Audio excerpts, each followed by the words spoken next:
There's no way. Don't even try to lie. You're telling me that you are an ESS and an AKM based DAC? What the? Oh, hey. What's going on, everybody? James here, your ABX audiophile. Today we're going to be talking about this cool little product, kind of the first I've seen of its kind, Douk Audio Q11. It's a simple DAC. Very basic. I'll give you guys a rundown. I'll show you all the specifications. We'll take a look at it.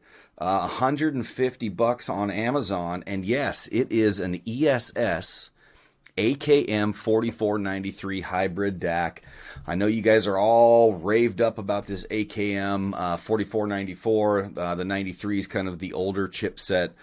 Kind of a little bit more cleaner, a little bit more refined presentation over the ESS. Sometimes the ESS, although kind of lively and bringing a lot of energy to the soundstage, can have a little bit of that ESS glare. You've heard people talk about that, and I have found that as well. So this one is actually a hybrid.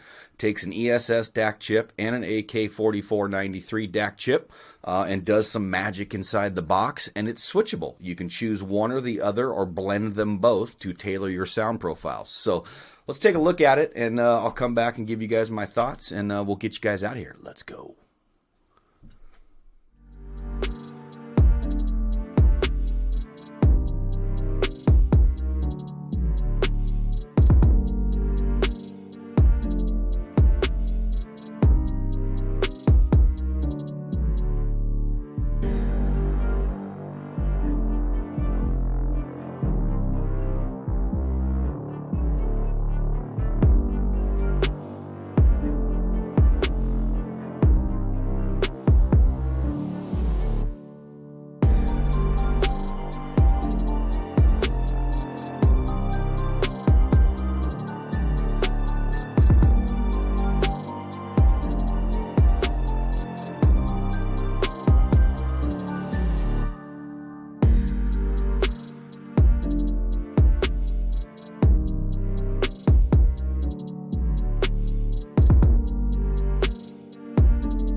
All right, so that was kind of an overview of the Q11 DAC from Douk Audio. We really kind of fell in love with Douk Audio in this ultra budget space.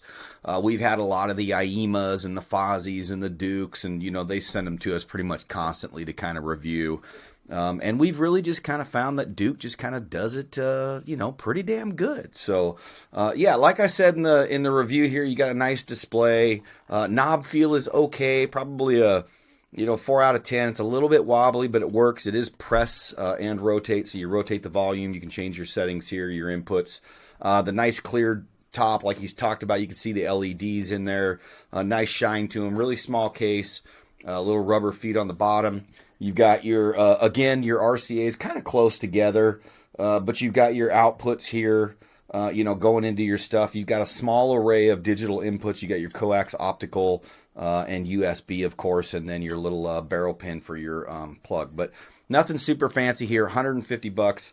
I'm not mad about it. We run some pretty high-end gear. I think my reference DAC in my main system when it was brand new was like $6,000. So I am in no way saying that this DAC competes with anything like that, or even like we jump to the Aries, some kind of higher end DACs. Of course, you're just going to get that, extra level of refinement and performance and resolution and detail and retrieval and space and layering. That's not what these are designed for. But if you are in the space of, a secondary little system at the desktop, or, a little system in your office or something, the Q11 is not a bad option here. It can typically basically just function as a preamplifier. I don't know where the damn remote is, but it's got a remote to it that you can control the volume, the inputs, the outputs. You could defeat the lights on the front. So you could literally just run this RCA out to an amplifier, a small amplifier, and have just kind of a standalone system. So it is kind of cool as far as the sound goes.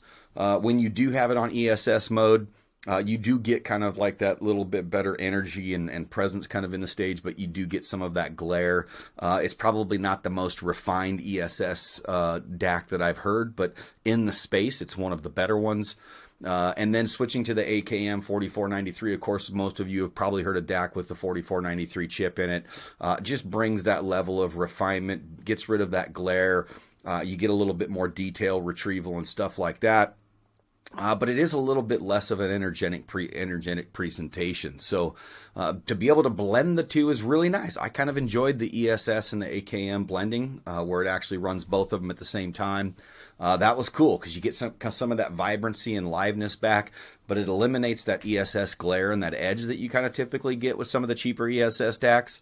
And it sounded really good. At high volumes, of course, a lot of these kind of cheaper products fall apart a little bit. They get a little bit diffused and a little bit loose, a little bit grainy. But for the most part, normal listening on standard speakers that would be kind of in this price range, it's going to sound absolutely fantastic and perform well. So it's only when you really kind of drop this kind of DAC in a really high-end kind of, very resolving system that you can kind of start to pick apart these things. So if you've got just kind of a normal entry-level system, or just breaking into the kind of the mid-fi stuff, and you just need something kind of in a pinch, this is a really, really good DAC.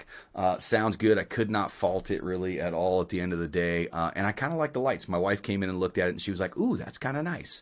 And if you get rid of that blue, if you get kind of tired of that blue front, like I said, you can just defeat it with the remote. So let me grab, where is the remote? So here's the remote, just your standard. You've seen a million of them, just kind of your standard remote, AAA.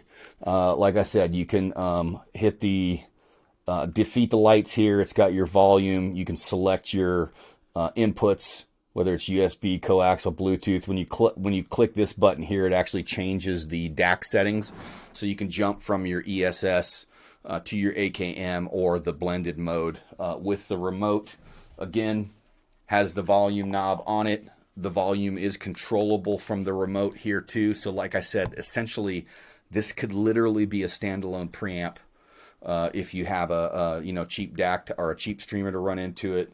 You could run a Wii Mini to this guy as a streamer. Bada bing, bada bang. You could pick up the Douk audio. I think it was the Pro 7 or something that we just reviewed. Check out that review because that was a fantastic Douk amplifier. And you could pair that with this. And have a system for, $300-400 that you could throw some nice speakers on it and be super happy. So anyway, check those guys out. We love the folks over at Douk Audio. They treat us right. They always have decent products for the money. And if you're looking for a DAC that gives you kind of the best of all the worlds, make sure you check out the Q11, man. It's on Amazon right now. Links will be in the chat or in the description.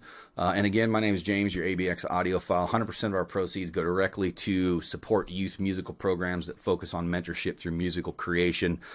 Get in the Discord, be part of the work. Go check out over our Patreon if you like what we're doing. You could donate a price of a cup of coffee a month to help us out. Everything goes to charity. So just about $9,000 raised and donated in the last couple years. Appreciate you guys. We'll see you on the next one.